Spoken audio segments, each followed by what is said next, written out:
ముందస్తుగా ప్రజల్ని అలర్ట్ చేయకపోవడం వల్ల ఇది పూర్తిగా ప్రభుత్వ వైఫల్యం వల్లనే ఇంత పెద్ద ఎత్తున ప్రాణ నష్టం ఆస్తి నష్టం జరిగింది.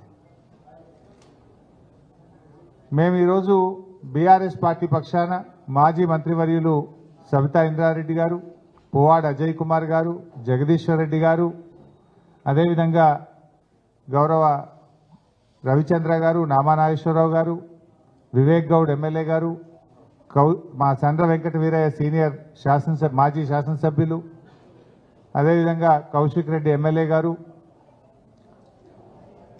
షంబీపూర్ రాజు ఎమ్మెల్సీ గారు, వివేక్ గౌడ్ ఎమ్మెల్యే గారు అందరము ఈరోజు పార్టీ తరఫున వారికి సహాయం అందించడం కోసం వచ్చాం. వరద చర్యలు ప్రభుత్వం ఎట్లా తీసుకుంటుంది, సహాయక చర్యలు పరిశీలించడానికి వచ్చాం. ముఖ్యంగా పాలేరు నియోజకవర్గంలో ఉపేందర్ రెడ్డి మాజీ శాసనసభ్యులు పెద్ద ఎత్తున వరద బాధితులకు వారు సహకారం అందిస్తూ ఉన్నారు. ఇక్కడ పువ్వాడ అజయ్ గారు కూడా పెద్ద ఎత్తున ఖమ్మంలో ఆయా డివిజన్ల ప్రజలకు బియ్యం కానీ కూరగాయలు కానీ నిత్యావసర వస్తువులు అందిస్తూ పార్టీ పక్షాన వారు కూడా సహాయం అందిస్తూ ఉన్నారు. మేము కూడా బీఆర్ఎస్ పార్టీ తరఫున ఆ కుటుంబాలకు సహాయం అందించాలని, ఆ కుటుంబాలకు ప్రభుత్వం సహాయం చేయడంలో వైఫల్యం చెందుతూ ఉంది, ప్రభుత్వం మీద ఒత్తిడి తెంచి వారికి సహాయం చేయాలని చెప్పి మేము ముందుకు వచ్చాం. ఈరోజు నిజంగా మేము ఆ గ్రామాల్లో వెళ్ళి ఆ వార్డుల్లో ప్రజల్ని కలిస్తే పరిస్థితి చాలా హృదయ విదారకంగా ఉంది. ప్రజలు కళ్ళల్లో నీళ్లు పెట్టుకుంటా ఉన్నారు. ప్రజలు తమ ఆవేదన 3 రోజుల నుంచి ఇప్పటిదాకా కరెంటు లేదు, కనీసం నీళ్లు రావడం లేదు, పసిపిల్లలకు పాలు దొరకక బాధపడతా ఉన్నారు, ప్రభుత్వం మమ్మల్ని ఆదుకోవడంలో పూర్తిగా విఫలమైందని చెప్పి వాళ్ళందరూ కూడా తమ ఆవేదన వెళ్ళగక్కుతా ఉన్నారు. వాళ్ళు చాలా స్పష్టంగా చెప్పారు, గతంలో బీఆర్ఎస్ ప్రభుత్వం ఉన్నప్పుడు మాకు ముందస్తుగా మైక్లో అనౌన్స్మెంట్ ఉండేది, మమ్మల్ని అలర్ట్ చేసి జాగ్రత్తగా బయటకు తీసుకెళ్లారు, తర్వాత కూడా ప్రభుత్వం నుంచి మాకు మంచిగా సహకారం అందింది, కానీ ఈ ప్రభుత్వం ప్రజల్ని అలర్ట్ చేయడంలో ఫెయిల్ అయిపోయింది, ప్రజల్ని కాపాడడంలో ఫెయిల్ అయిపోయింది. 9 మంది ఎమ్మెల్యేలను గెలిపిస్తే 9 మందిని కాపాడలేకపోయినారు, కనీసం హెలికాప్టర్ పంపలేకపోయినారు. ఈ ముఖ్యమంత్రికి వ్యంగ్యం ఎక్కువ, పంతనం తక్కువ. ఎక్కడ చూడు వ్యంగ్యమే ఆయనకు. ఇప్పుడు పాలనపై పట్టుగోల్పై రేవంత్ రెడ్డి చీటికి మాటికి ప్రతిపక్షాల మీద బురద జల్లుతా ఉన్నాడు. ఇది నీ పరిపాలన వైఫల్యం. వాతావరణ శాఖ హెచ్చరించినా నువ్వు మేల్కొనలేదు. పెద్ద ఎత్తున వర్షాలు పడబోతున్నాయి, వాయుగుండం వచ్చింది అని వాతావరణ శాఖ హెచ్చరించినా ఈ ప్రభుత్వం ముందస్తు చర్యలు తీసుకోకపోవడం వల్లనే రాష్ట్రంలో ఇవాళ పెద్ద ఎత్తున ప్రాణాలు పోయినాయి, తీవ్రమైనటువంటి ఆస్తి నష్టం జరిగింది, ప్రజలు చాలా బాధపడతా ఉన్నారు.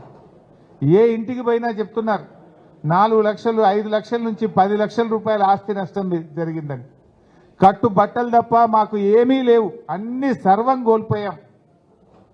మొత్తం నిత్యావసర వస్తువులు తెచ్చిపోయినాయి, బట్టలు తెచ్చిపోయినాయి, సర్టిఫికెట్లు తెచ్చిపోయినాయి, డాక్యుమెంట్లు అన్నీ పోయినాయి. అసలు మా పరిస్థితి ఏందని చెప్పి కన్నీరు మున్నీరు అవుతా ఉన్నారు. పిల్లలు చదువుకున్న సర్టిఫికెట్లన్నీ కూడా నీళ్ళలో తెచ్చిపోయినాయి. ఇంటికి సంబంధించిన డాక్యుమెంట్లు కావచ్చు, వాల్యుయబుల్స్ కూడా పోయినాయి, బంగారం కూడా కొట్టుకుపోయింది. అసలు కట్టు బట్టలు తప్ప మా పెయి మీద ఏం మిగలలేదు. 2 రోజుల నుంచి ఇవే బట్టల మీద ఉన్నాం, వేసుకోవడానికి గుడ్డలు కూడా లేవు, తినడానికి తిండి లేని పరిస్థితి ఉంది, మా పరిస్థితి చాలా ఆందోళనగా ఉంది అని చెప్పి బాధపడతా ఉన్నారు. ఇది పూర్తిగా ప్రభుత్వ వైఫల్యం. కనీసం మంచి నీళ్లు కూడా అందియలేదట. 12 గంటలు డాబాల మీద ఉంటే కనీసం తాగడానికి నీళ్లు కూడా ఈ ప్రభుత్వం అందించలేకపోయింది. అంటే జిల్లా యంత్రాంగాన్ని సమాయత్తం చేయడంలో కానీ, ముందస్తు ప్రణాళికలు చేయడంలో కానీ, హెలికాప్టర్ అందుబాటులో పెట్టుకోవడంలో కానీ, ఎన్డీఆర్ఎఫ్ బృందాలను ఏర్పాటు చేసుకోవడంలో కానీ ప్రభుత్వం పూర్తిగా ఫెయిల్ అయిపోయింది.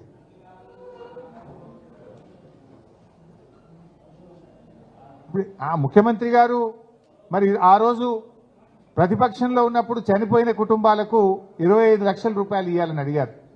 ఇదే సీతక్క గారు అడిగారు. మేము అడుగుతా ఉన్నాం ప్రభుత్వాన్ని, తక్షణమే చనిపోయిన కుటుంబాలన్నిటికీ 25 లక్షల రూపాయలు ఎక్స్గ్రేషియా ఇవ్వాలి. మీరు గతంలో అడిగిందే నేను చెప్తున్నా, మీకు మాట మీద నిలబడండి. మీరు ఆ రోజు ప్రతిపక్షంలో మాట్లాడారు కదా, అది అందించి కనీసం మాట మీద నిలబడండి.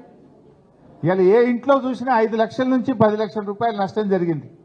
కనీసం వరదలో పూర్తిగా మునిగిపోయినటువంటి ఇళ్లకు తక్షణమే 2 లక్షల రూపాయల ఆర్థిక సహాయం అందించాలని కోరుతా ఉన్నాం. వాళ్ళు చెప్తున్నారు ఇవాళ ఇళ్లకు పోతే 10,000 ఏ మూలకు సరిపోవు, దయచేసి మమ్మల్ని ఆదుకోండి, ఈ ప్రభుత్వాన్ని నిద్రలేపండి అని చెప్పి వాళ్ళు చెప్తా ఉన్నారు. 2 లక్షల రూపాయల కనీస ఆర్థిక సహాయం అందించాలని చెప్పి కూడా మేము ప్రభుత్వాన్ని డిమాండ్ చేస్తూ ఉన్నాం. అదేవిధంగా పిల్లలై ఇంటర్మీడియట్ కానీ 10th కానీ డిగ్రీ కానీ ఇంజనీరింగ్ సర్టిఫికేట్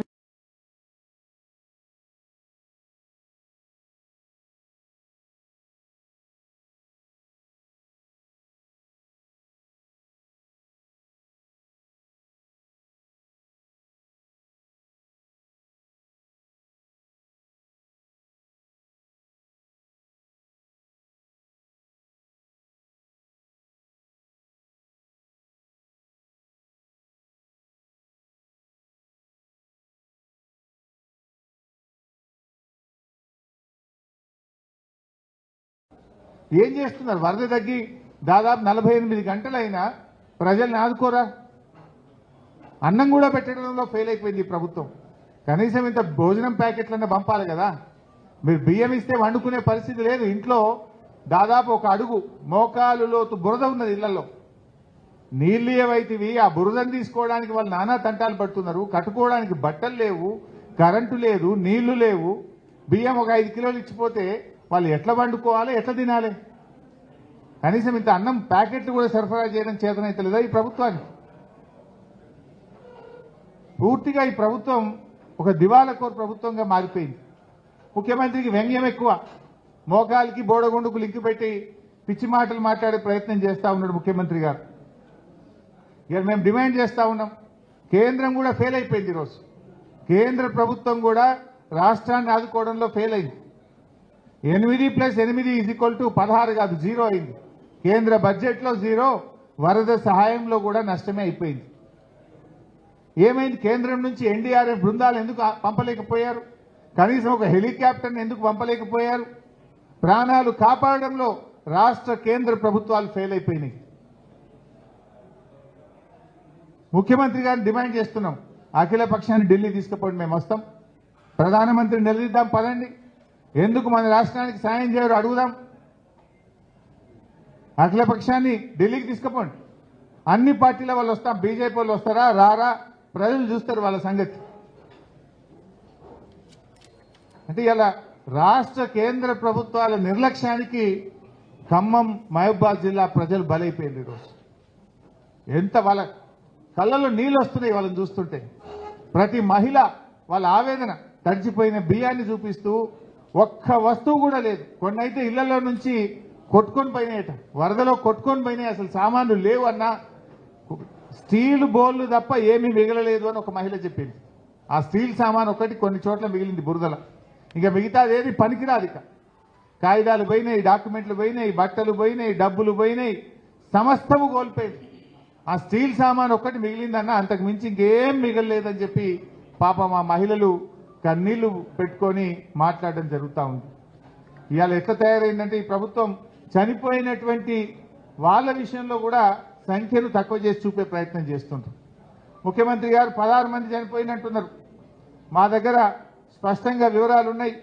రాష్ట్రంలో దాదాపు 28 మంది చనిపోయిన వివరాలు ఇప్పుడు మా దగ్గర ఉన్నాయి, పేర్లతో సహా ఉన్నాయి.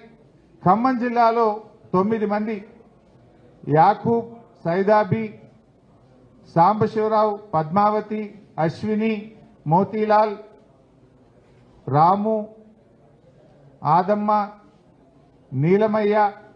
సూర్యాపేటలో నాగం రవి, ఎర్రమల్ల వెంకటేశ్వర్లు, మహబాద్లో నర్సయ్య, శ్రావణి, నాగభూషణం, ములుగులో మహేష్, మల్లికార్జున్, ఆదిలాబాద్లో భోజారాం, నారాయణపేటలో హనుమమ్మ, అంజిలమ్మ, నాగర్ కర్నూల్లో గుర్తు తెలియని వ్యక్తి, తాడూరు మండలం చెర్ల తిరుమలాపూర్ గ్రామంలో డెడ్ బాడీ దొరికింది. అదేవిధంగా వనపర్తిలో వడ్డే చంద్రయ్య, పెద్దపల్లిలో పవన్, గోస్కుల కుమార్, కామారెడ్డిలో శివరాములు, సిద్దిపేటలో లక్ష్మణ్, కనకారెడ్డి, రంగారెడ్డిలో శేఖర్, మన్సూర్, 28 మంది పేర్లు మేము చెప్తా ఉన్నాం. టేకులపల్లిలో కూడా ఇంకో 2 చనిపోయారు. ఈ 2 కలిపితే 30 అవుతుంది. అంటే ప్రభుత్వం ఇప్పటివరకు 16 అని చెప్తున్నారు. మరణాల సంఖ్యను తక్కువ చేసి చూపడం. ఇవాళ భక్తరామదాస్ ప్రాజెక్టు మొత్తం నీళ్ళలో మునిగిపోయింది. పాలమూరు ఎత్తిపోతల పథకం పంప్ హౌజులు మునిగిపోయినాయి. సాగర్ కెనాల్ ఇందాక ఉదయమే జగదీశ్వర్ రెడ్డి గారు నేను చూశాము, సబితక్క కూడా ఉన్నారు, వివేక్ కూడా ఉన్నారు. సాగర్ కెనాల్ తెగిపోవడానికి పూర్తిగా ప్రభుత్వ నిర్లక్ష్యమే కారణం. ఆ రోజు తాగునీరు ఖమ్మంకు తెచ్చేటప్పుడు ఎస్కేప్ కెనాల్కు వెల్డింగ్ చేసిండ్రు. మరి సాగునీరు తెచ్చిన తర్వాత మళ్ళీ ఆ వెల్డింగ్ ఓపెన్ చేయాలన్నా వద్దా? ఆ వెల్డింగ్ తీసేయాలన్నా వద్దా? ఆ వెల్డింగ్ తీసేసి ఎస్కేప్ కెనాల్ను లేపాలి, ఎస్కేప్ ఛానల్ను ఓపెన్ చేయాలి. ఎస్కేప్ ఛానల్ను ఓపెన్ చేయక అది వెల్డింగ్ చేసి పెట్టడం వల్ల వరద వచ్చినప్పుడు అది ఓపెన్ చేసే అవకాశం లేకపోయింది. దాంతో 133, 134 దగ్గర 2 చోట్ల ఇవాళ నాగార్జున సాగర్ లెఫ్ట్ కెనాల్ కొట్టుకుపోయిన పరిస్థితి ఏర్పడ్డది. 1000 ఎకరాల్లో పంట నష్టం జరిగింది. దాదాపు 2000 ఎకరాల్లో అక్కడ పంట నష్టం జరిగింది. ఇది కేవలం ప్రభుత్వ నిర్లక్ష్యం, అధికారుల నిర్లక్ష్యం. సకాలంలో ప్రభుత్వం స్పందించుంటే ఆ ఏదైతే టాకా కొట్టిండ్రో అది తీసేసి ఆ ఎస్కేప్ ఛానల్ ఓపెన్ చేసి ఉంటే ఇవాళ సాగర్ కెనాల్ కొట్టుకపోకపోతుండే, 1000 ఎకరాల్లో పంట నష్టం జరగకపోతుండే. కొన్ని 1000 ఎకరాల్లో నష్టం జరిగింది. ఇదే రెవెన్యూ మంత్రి పొంగులేటి గారు గతంలో 30,000 ఎకరానికి సహాయం చేయాలని ఆయన డిమాండ్ చేశాడు. మా ప్రభుత్వంలో ఆ రోజు ఉన్నప్పుడు 30,000 ఇవ్వాలి ఎకరానికి అన్నాడు. మీరే కదా రెవెన్యూ మంత్రి, రెవెన్యూ అండ్ రిహాబిలిటేషన్ మినిస్టర్ మీరే. మీ జిల్లాలోనే ఎక్కువ నష్టం జరిగింది. మీ నోటితోనే 30,000 ఇవ్వాలని ఆ రోజు అడిగారు. దయచేసి ప్రతి ఎకరాకు 30,000 రూపాయలు ఇచ్చి రైతుల్ని ఆదుకోవాలని చెప్పి మేము ఈ ప్రభుత్వాన్ని డిమాండ్ చేస్తా ఉన్నాం. ఈ నిర్లక్ష్యం మీ నిర్లక్ష్యం, మీ తప్పిదం వల్ల ఇవాళ సాగర్ కెనాల్ దిగిపోయింది. సాగర్ కెనాల్ బాధితులతో పాటు రాష్ట్ర వ్యాప్తంగా ఎక్కడెక్కడైతే పంట నష్టం జరిగిందో గతంలో రెవెన్యూ మంత్రి పొంగులేటి శ్రీనివాసరెడ్డి గారు డిమాండ్ చేసిన విధంగా ఎకరానికి 30,000 రూపాయలు ఇచ్చి రైతుల్ని ఆదుకోవండి. చాలా చోట్ల ఇసుక మేట పెట్టింది. ఆ పొలాల్లో ఇసుక మేట పెట్టిన తర్వాత చోట కూడా రైతులు చాలా బాధపడతా ఉన్నారు. వాళ్ళు కూడా మా దృష్టికి తెచ్చారు, కన్నీళ్లు పెట్టుకున్నారు. ఆ ఇసుక మేట తీయాలంటే చాలా కష్టమవుతుంది. కనీసం వారికి 50,000 ఆర్థిక సహాయం ఏ రైతుల పొలాల్లో అయితే ఇసుక మేట పెట్టడం జరిగిందో వారికి సహాయం అందించాలని చెప్పి కూడా మేము కోరుతా ఉన్నాం.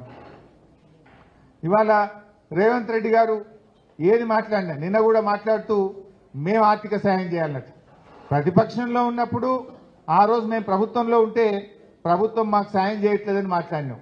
ఇవాళ అధికారంలో ఉంటే కూడా మళ్ళీ ప్రతిపక్షాన్ని విమర్శిస్తున్నావు. అంటే ఇది నీ చేతగాంతనం. అధికారంలో ఉన్నా నువ్వే విమర్శిస్తావు, ప్రతిపక్షంలో ఉన్నా విమర్శిస్తావు. ప్రతిపక్షంలో అంటే నువ్వు మమ్మల్ని విమర్శించడం అంటే మేము అర్థం చేసుకుంటాం. ఇవాళ చేయగలిగే స్థితిలో ఉండి అధికారంలో ఉండి ప్రజలకు సేవ చేయడంలో నువ్వు ఫెయిల్ అయిపోయినావు.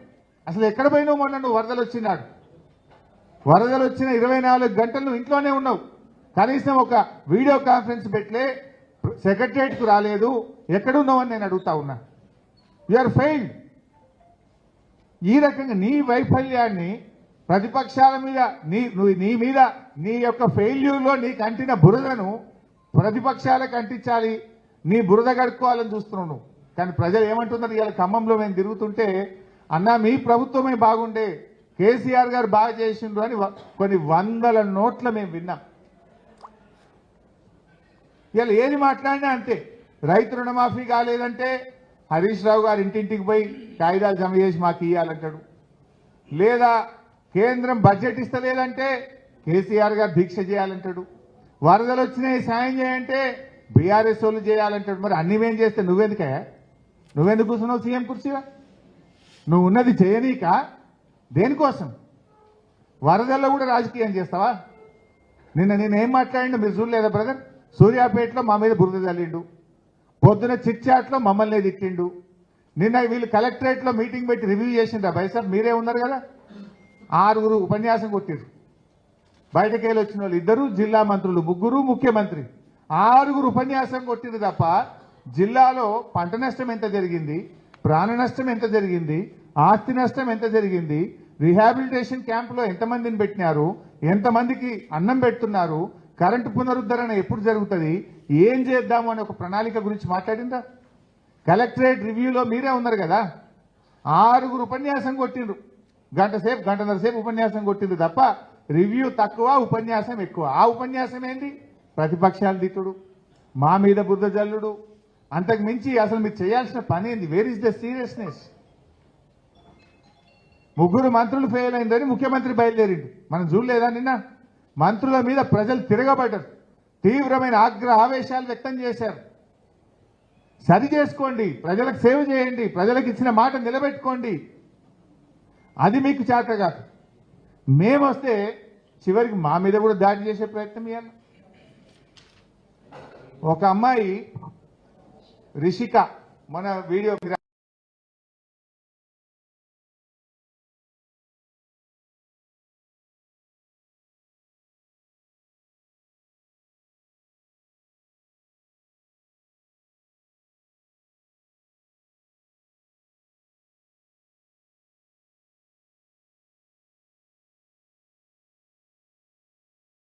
నుండి రాష్ట్ర వ్యాప్తంగా పడుతున్నటువంటి వర్షాలు, దాంట్లో ముఖ్యంగా ఖమ్మం జిల్లాలో తీవ్రమైనటువంటి నష్టం జరిగింది. అయితే మన సూర్యాపేట జిల్లా పరిస్థితి ఏంటంటే నీళ్లు లేవు, ఇవాళ కడగడానికి నీళ్లు కూడా రావట్లేదు. ఏం చేస్తున్నారు? వరద తగ్గి దాదాపు 48 గంటలైనా ప్రజల్ని ఆదుకోరా? అన్నం కూడా పెట్టడంలో ఫెయిల్ అయిపోయింది ప్రభుత్వం. కనీసం ఇంత భోజనం ప్యాకెట్లన్నా పంపాలి కదా. అసెంబ్లీలో మా సబితక్క లా అండ్ ఆర్డర్లో మీ ప్రభుత్వం ఫెయిల్ అయిందంటే అసెంబ్లీలో ప్రతిపక్షాల మీద దాడి, ప్రజలు ప్రశ్నిస్తే ప్రజల మీద దాడి, జర్నలిస్టులు ప్రశ్నిస్తే నీ సొంత ఊర్లో జర్నలిస్టుల మీద దాడి, రైతులు ప్రశ్నిస్తే రైతుల మీద కేసులు పెడతావు. నిన్న వరద సహాయం అందలేదని అడిగితే పోలీసుల చేత లాఠీ చార్జ్ చేస్తావు. ఇవాళ సాయం చేయడానికి ఒక ప్రధాన ప్రతిపక్ష పార్టీగా మేము ఎమ్మెల్యేలం వస్తే మా మీద కూడా దాడి చేయిస్తారా? అంటే ఏందన్నట్టు మీరు ఏం రాజ్యం నడుపుతారు? ఇదే ఆ ప్రజాపాలన. నీ ప్రజాపాలనలో ప్రజలకు మేము సాయం చేయడానికి వస్తే, ప్రజలకు మేము సహకారం ఇస్తే, ప్రజల కష్టాలు తెలుసుకునే ప్రయత్నం చేస్తే మా అజయ్ గారి కారు మీద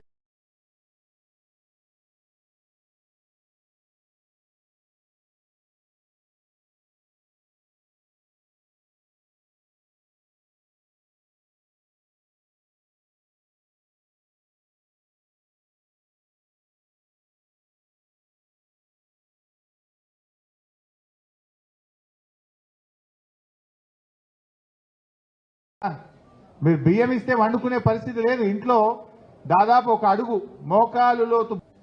మేమేం భయపడం. తెలంగాణ ఉద్యమంలో నీ తాత జేజమ్మలతో కొట్లాడిన చరిత్ర మాది, తెలంగాణ రాష్ట్రం తెచ్చిన చరిత్ర మాది. నీలాంటి ఈ పిచ్చి చర్యలకు, పిచ్చి చేష్టలకు భయపడే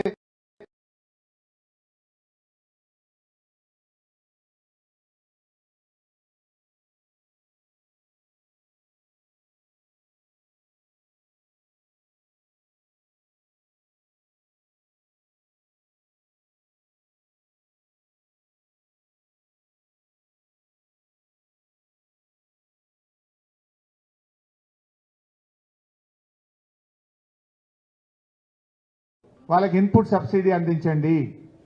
ఇసుక పెట్టినటువంటి చోట వారికి ఎకరానికి 50,000 రూపాయల సాయం అందించండి.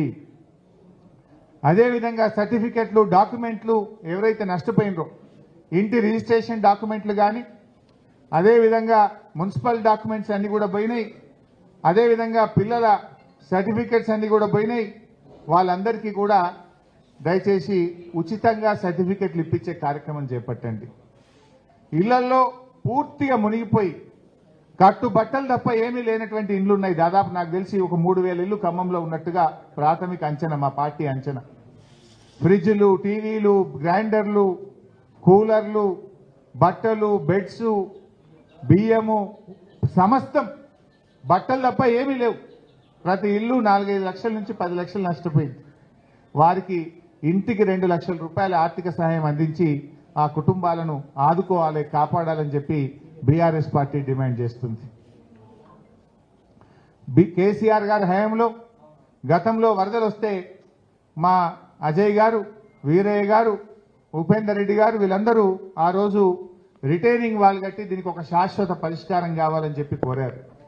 ఆ రోజు కేసీఆర్ గారు 650 కోట్లతోని 2 వైపులా 8.5 కిలోమీటర్ల రిటైనింగ్ వాల్ను శాంక్షన్ చేశారు. ఆ పనులు నత్తనడక నడుస్తున్నాయి. ఆ పనులను యుద్ధ ప్రాతిపదికన పూర్తి చేయాలి. ఖమ్మంను శాశ్వతంగా ఈ వరద నుంచి దూరం చేసే విధంగా ఆ రోజు కేసీఆర్ గారు మంజూరు చేసిన పనులను త్వరితగతిన పూర్తి చేయాలని చెప్పి కూడా మేము బీఆర్ఎస్ పార్టీ తరఫున డిమాండ్ చేస్తా ఉన్నాం. Thank you.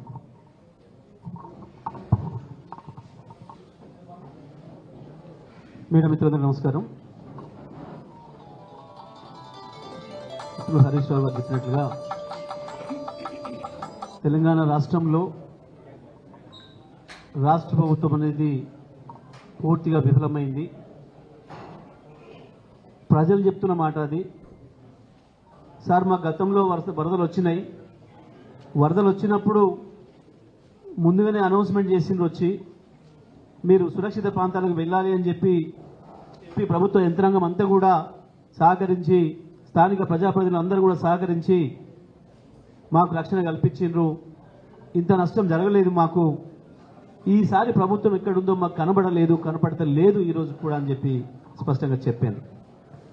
నిన్న ముఖ్యమంత్రి గారు వస్తే కనీసం దిగొచ్చి మమ్మల్ని ఒక మాట అడుగుతాడేమో అని అనుకున్నాం. కానీ మేము మొత్తుకుంటున్నా, అరిసి మా గోడు వెళ్ళబోసుకుంటున్నా వినకుండానే వెళ్ళిపోయినరు. పోలీసుల్ని మమ్మల్ని అడ్డగించిండ్రు అని చెప్పి మాట చెప్పినారు. ఉదయం నుంచి ఇప్పటి వరకు ఖమ్మంలో ఏదైతే మా బీఆర్ఎస్ పార్టీ ఆధ్వర్యంలో ప్రజలకు సాయం చేసే కార్యక్రమం జరుగుతుందో దాన్ని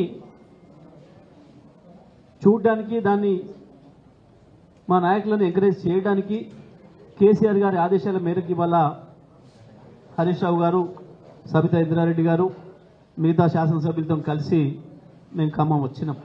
నల్గొండలో చూసినాం. నల్గొండలో సూర్యాపేట జిల్లాలో స్పష్టంగా రైతులే చెప్పిండ్రు, నిన్న మీడియా మిత్రులకే చెప్పిండ్రు, ఇది కేవలం ప్రభుత్వ వైఫల్యం.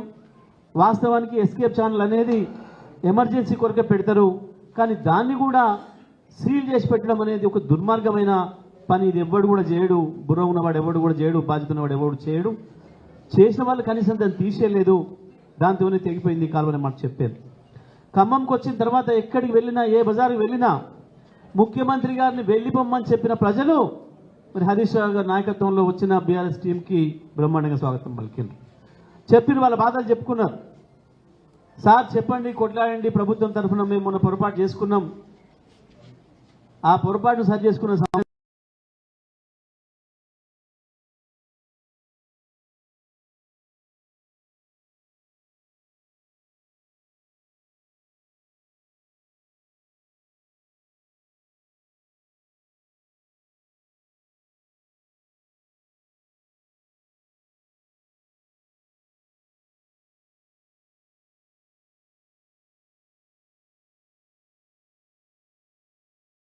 ఒక గూండా, ఒక రౌడీ షీటర్ మిక్కిలినేని నరేందర్ అనబడే వాటి నాయకత్వంలో 5-6 వచ్చి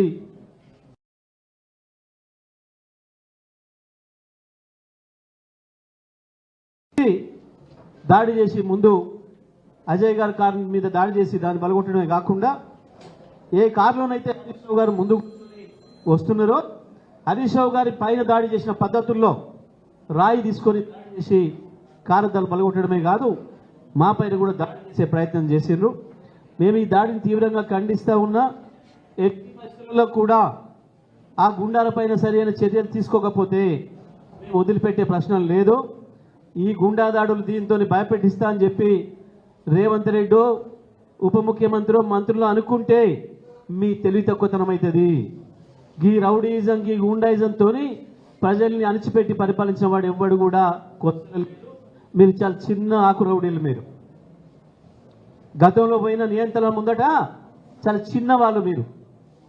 కానీ ఒక్కసారి చూపించడం మొదలైతే తెలంగాణ మీరు అడ్రస్ కూడా ఉండరు. చిల్లర వేషాలు మానుకో రేవంత్. ఇప్పటికైనా ప్రతి సందర్భంలో ప్రజలందరూ కూడా విజ్ఞప్తి చేస్తా, మీడియా మిత్రులు కూడా విజ్ఞప్తి చేస్తున్నా, ఏదైనా ఒక సమస్య రాగానే దాన్ని పక్కదారి పట్టించడం కొరకు హింస వైపు తీసుకుపోయే ప్రయత్నం చేస్తున్నాడు. మొన్న మొదటి రోజు సిద్దిపేటలో ఒక పథకం ప్రకారం పోలీసులు వెంట ఉండిపోయి 2-3 కాంగ్రెస్ రౌడీలను తీసుకుపోయి హరీష్ రావు గారి క్యాంపస్ మీద తెల్లవారి మళ్ళీ రుణమాఫీ విషయంలో ఫెయిల్ అవుతున్న విషయం బయటకు వస్తుందని చెప్పి కొండారెడ్డిపల్లికి వెళ్ళిన విలేకరుల పైన దాడి చేయించింది. ఇవాళ స్వయంగా ఖమ్మం వస్తే ప్రజల్ని కలిసి వాళ్ళ బాధలు విని వాళ్ళకు ధైర్యం చెప్తుంటే స్వయంగా హరీష్ రావు గారు మేము 4 మాజీ మంత్రులం, శాసనసభ్యులం, ఎంపీలం, ఎమ్మెల్యేలం ఉన్న బృందంపైనే దాడి చేసే స్థితికి, హీనమైన స్థితికి దిగజారినమంటే అది నీ పిరికితనాన్ని తెలియజేస్తుంది తప్ప నువ్వేదో గొప్పోడి మొనగాడు అనుకోకు. తుమ్మల నాగేశ్వరరావు గారు చాలా నీతులు చెప్తావు, స్పందించు. ఇవాళ జరిగిన రౌడీజం మీద నీ శిష్యుడేవాడు, రౌడీజం చేసేవాడు. ఈ రౌడీజంతో భయపెట్టిస్తావా ఖమ్మం ప్రజల్ని? దేనికి వచ్చింది మీకు ఏడుపు? మొన్న రాత్రి నుంచి ప్రజలు ఇక్కడున్న స్థానిక శాసనసభ్యుడిని అజయ్ కుమార్ని గుర్తు చేసుకుంటున్నారు, మాజీ శాసనసభ్యుడు, మాజీ మంత్రిని కేసీఆర్ని గుర్తు చేసుకుంటున్నారు. ఇట్లాంటి వరదలు వచ్చిన సందర్భంలో గతంలో మాకు అన్ని విధాలు ఆదుకున్నారు, మా వెంట నిలబడరు అని చెప్పి ప్రజలు స్వయంగా చెప్పారు. మీ ప్రభుత్వం మొద్దు నిద్రలో ఉండగానే ఆ ప్రజలు చెప్పారు కాబట్టి, ఆ ప్రజల ఆక్రందనలు విన్నారు కాబట్టి మీ పిఏలో మీ ఇంకో ఎవరో లేపితే లేచి వచ్చారు. అప్పటిదాకా ఈ రాష్ట్ర ప్రభుత్వం మొద్దు నిద్రలో ఉంది. మంత్రి, ఉప ముఖ్యమంత్రి, మంత్రులందరూ కూడా నిద్రలోనే ఉన్నారు. ప్రజల దాడి, ప్రజల మాటలు విన్న తర్వాతనే లేచి వచ్చిండ్రు. ఇవాళ ప్రజల్లో వ్యతిరేకత వస్తుందని, దాన్ని రౌడీజంతో అణిచివేస్తామని, ఖమ్మంలో కూడా రౌడీజంతో అణిచివేస్తామనుకుంటున్నారా మీరు? ఖమ్మం ప్రజల చైతన్యం ఏందో తెలుసు, మీరు చాలా సందర్భాల్లో చూసారు. బంద్ చేయండి, ఇటువంటి చిల్లర వేషాలు బంద్ చేయండి. నేను ఈ జిల్లాలో ఉన్న 3 మంత్రులు డిమాండ్ చేస్తున్నా, మీకు ఏమాత్రం చిత్తశుద్ధి ఉన్నా ఆ దాడి వెనకాల మీరు లేకుంటే వెంటనే ఆ దుర్మార్గుల్ని వెంటనే అరెస్ట్ చేయాలి, ఆ గుండాలను వెంటనే అరెస్ట్ చేయాలి. పైగా కాన్వాయ్ ముందు నడుస్తున్న మా కార్యకర్తలు కారు కిందకి నెట్టి ఆయన చంపే ప్రయత్నం చేశారు. ఆ గందరగోళంలోనే హరీష్ రావు గారి మీద దాడి చేసే ప్రయత్నం చేశారు. పోలీసుల సాక్షిగా ఇటువంటి దాడులతోని మమ్మల్ని నేను భయపెట్టిస్తామనుకుంటే, మేమేదో వెనుకకు పోతామనుకుంటే మీ భ్రమ అవుతుంది. తప్పకుండా మీ వెంట పడుతూనే ఉంటాం, మీ వైఫల్యాన్ని ఎండగడుతూనే ఉంటాం, తెలంగాణ ప్రజల్ని జాగృతం చేస్తూనే ఉంటాం. ఏ పరిస్థితులు కూడా మిమ్మల్ని వదిలిపెట్టాం. గుర్తుపెట్టుకోండి, ఈ చిల్లర పనులు మానుకోండి. ప్రతి సందర్భంలో వైఫల్యం చెందినరు, అన్ని విషయాలలో ప్రతి విషయంలో మోసమే చేస్తున్నారు ప్రజల్ని.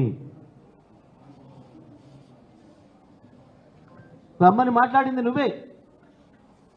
కేసీఆర్ వస్తలేడు, మేమొస్తేనే భయపడి లాగులు తడుస్తున్నాయి, మీకు ఇంకా కేసీఆర్ కావాలన్నా? మీకు కేసీఆర్ వస్తే ఎట్లా ఉంటుంది వాళ్ళ ఖమ్మం ప్రజలు?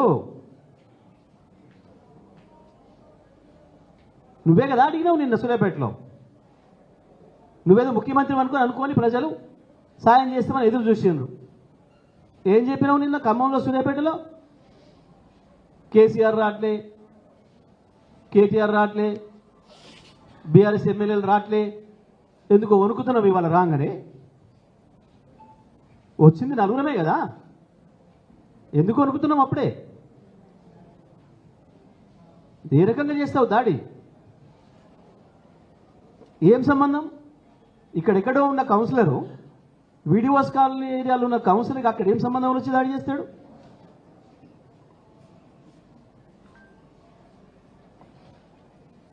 ముందు ప్రజల మీద దాడి చేసిరు, ఒకరి తలబొలు కొట్టినరు, స్థానికంగా ఉండే ప్రజలు వచ్చి మాట్లాడుతుంటే వెనుక నుంచి రాళ్ళేసి, తర్వాత ఒక కార్పల కొట్టినరు. చివరికి హరీష్ రావు గారు, మేము సబితా ఇంద్రారెడ్డి గారు, నేను, అజయ్ కుమార్ గారు, కౌశిక్ గారు కూర్చున్న కారు మీద కేసీఆర్ మనం హరీష్ రావు గారి ముఖం మీద కొట్టిన పద్ధతుల్లో వారు కూర్చున్న అద్దాన్ని పలగొట్టారు. స్వయంగా సిఐ ముందట. మాకు తెలుసు ఈ చిల్లర వేషం నువ్వు ఎందుకు వేసినవో, విషయాన్ని పక్కదారి పట్టించాలి, వరదల విషయంలో మీ వైఫల్యాన్ని దాచిపెట్టుకోవాలి, ప్రజల నుంచి దృష్టి మరల్చాలి,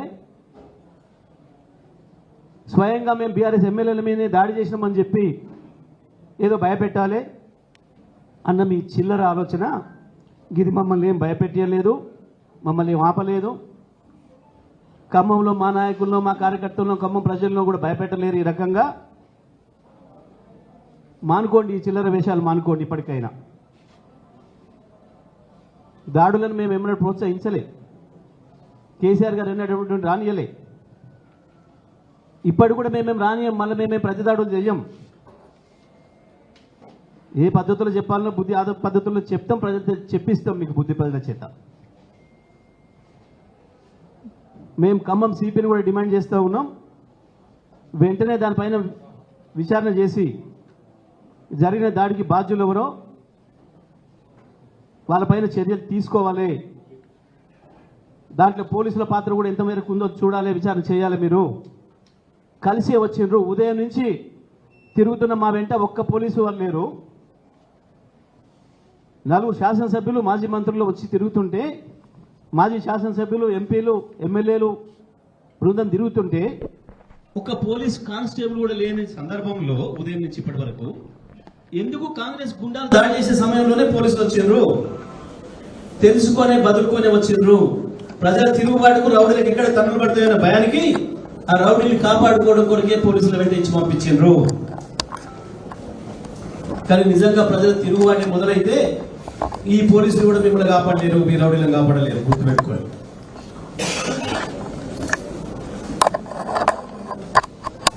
బీఆర్ఎస్ పార్టీ కార్యకర్తలకు అందరూ కూడా విజ్ఞప్తి చేస్తున్నాం, ఈ చిల్లర దాడులు పట్టించుకోవాల్సిన అవసరం లేదు. తప్పకుండా మనం అందరం కూడా ప్రజలకు అందుబాటులో ఉందాం. వరద బాధితులు ఎవరైతే ఉన్నారో వాళ్ళ సహాయ కార్యక్రమంలోనే ఉందాం. అందరం ఇదే బాధ్యతలో ఉందాం తప్ప ఈ చిల్లర విషయాల జోలికి మనం ఏం పోయే పని లేదు, వాటి గురించి పట్టించుకోవాల్సిన అవసరం లేదనే విషయాన్ని కూడా ఈ సందర్భంగా నేను తెలియజేస్తా ఉన్నాను.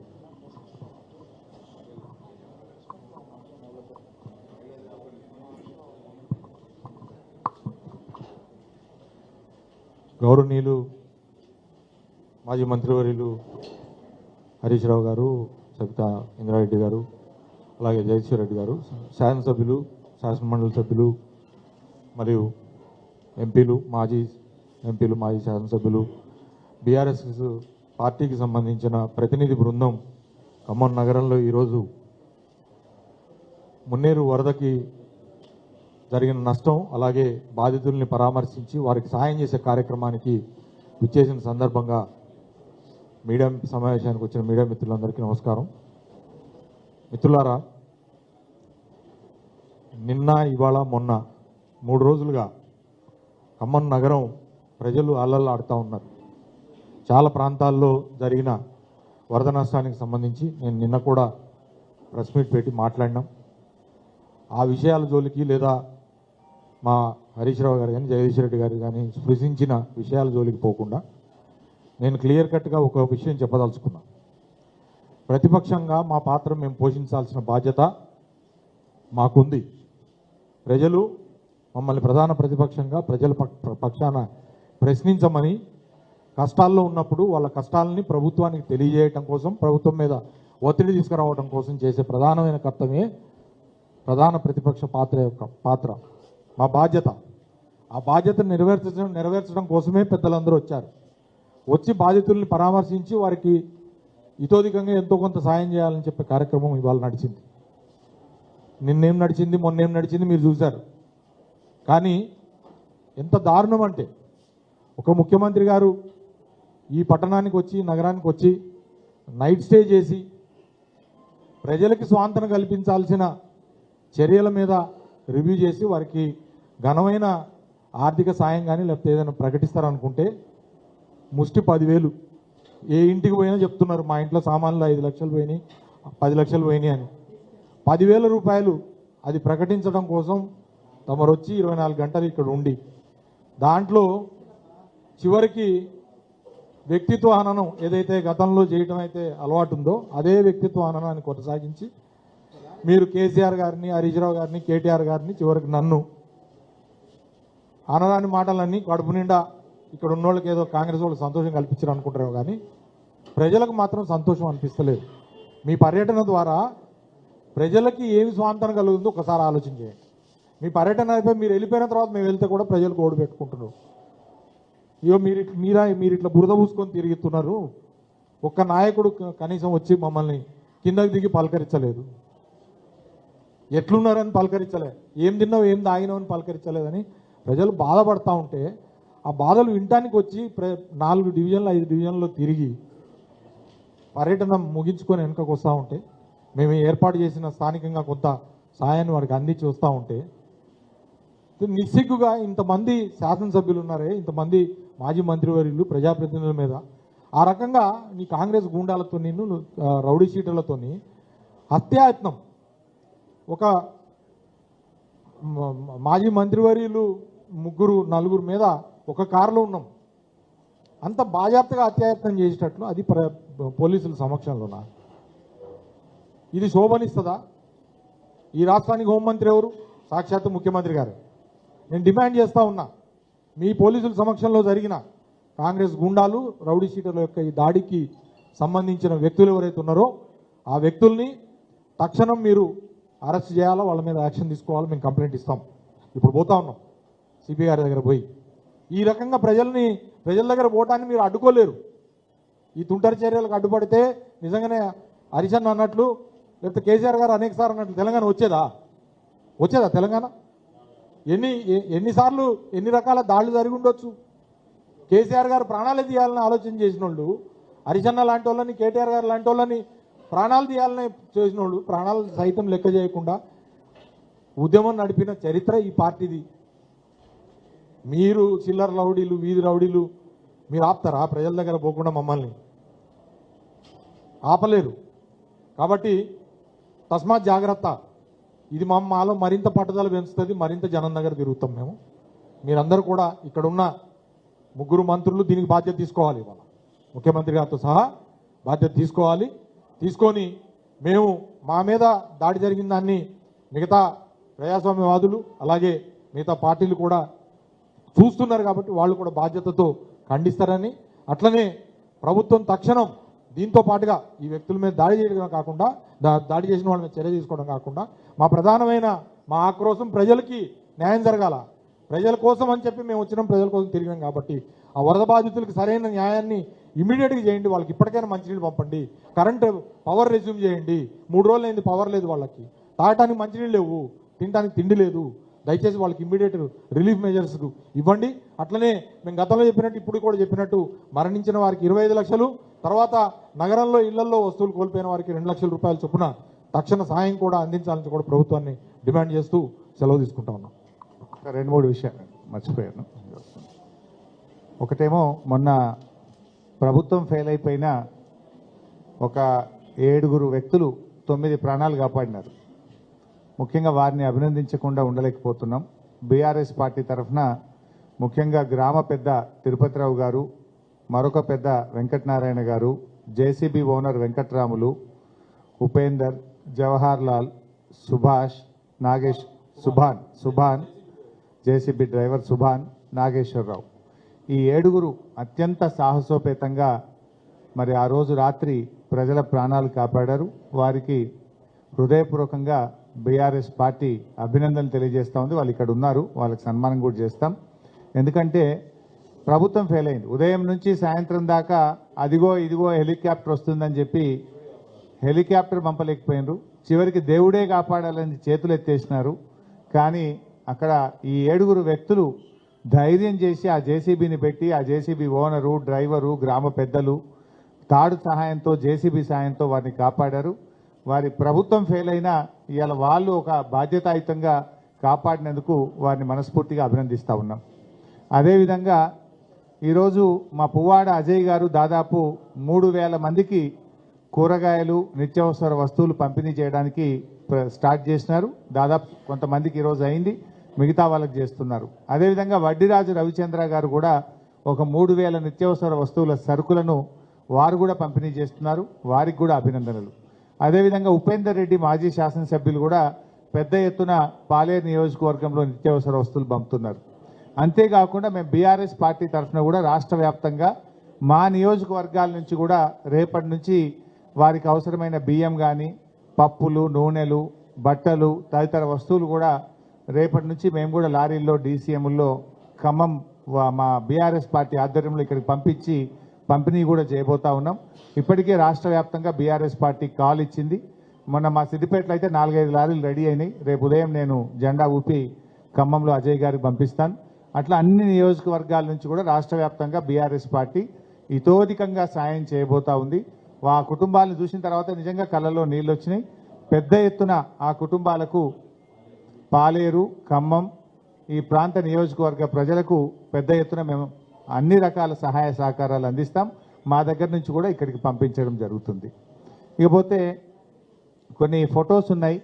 ఈరోజు మా దగ్గర జరిగినటువంటి దాడి మీద ఫోటోలన్నీ కూడా మీకు పంపిస్తాను మీడియా మిత్రులకు. కట్టెలు పట్టుకొని పక్కనే సిఐ ఉన్నాడు, కర్రలు పట్టుకొని బండలు పట్టుకొని స్పష్టంగా దాడి చేస్తున్నారు. సిఐ, కాంగ్రెస్ గుండాలు ఇద్దరు ఆ ఫోటోలో ఉన్నారు. వీడియోస్ కూడా ఉన్నాయి, మీకు అవన్నీ కూడా షేర్ చేస్తాం. దయచేసి ప్రజలకు, మేము దానికేం భయపెట్టడం కాదు, ఈ తాటాకు చప్పులకు భయపడం, కానీ అట్లీస్ట్ ఇప్పటికైనా మా దాడి గురించి కంటే కూడా మా బాధ, మా ఆవేదన ఆ ప్రజలకు సాయం జరగాలి. ప్రతి ఇంటికి 2 లక్షల సహాయం చేయండి. చనిపోయిన వాళ్ళకి 25 లక్షలు ఇవ్వండి. సర్టిఫికెట్లు ఉచితంగా ఇప్పించండి. వాళ్ళని పేదల్ని కాపాడండి. మిమ్మల్ని విడిచిపెట్టాం, మేము ఇంకా కొట్లాడతాం మీ మీద. ఇప్పుడు ఇది సమయం కాదని ఒప్పుకుతూ ఉన్నాం.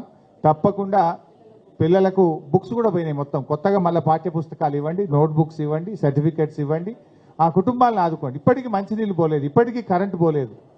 మీరు ఫెయిల్ అయిపోయింది. కనీసం ఇప్పటికైనా కళ్ళు తెరిచి మా మీద దాడితో ఏమొస్తుంది? ప్రజలకు సేవ చేయండి, ప్రజలకు మేలు చేయండి. మిమ్మల్ని నమ్మి 9 సీట్లు గెలిపిస్తే ఖమ్మం ప్రజలకు దారుణంగా ఇలా మీరు అన్యాయానికి గురి చేసిండ్రు, నష్టానికి గురి చేసిండ్రు. It's total failure of the government. ఇలా కొద్దిగా మీరు జాగ్రత్త పడి ఉంటే, ముందస్తుగా మీరు సౌండ్ సిస్టమ్ పెట్టి ప్రజల్ని అలర్ట్ చేసి ఉంటే ప్రాణాలు కాపాడగలిగేది, ఆస్తి నష్టాన్ని నివారించే అవకాశం ఉండే. కానీ ఇక్కడ గవర్నమెంట్ యొక్క ఫెయిల్యూర్ అనేది చాలా స్పష్టంగా కనబడుతుంది. జరిగింది. ఇప్పుడైనా కళ్ళు తెరవండి, ఆ ప్రజల్ని కాపాడండి. Thank you.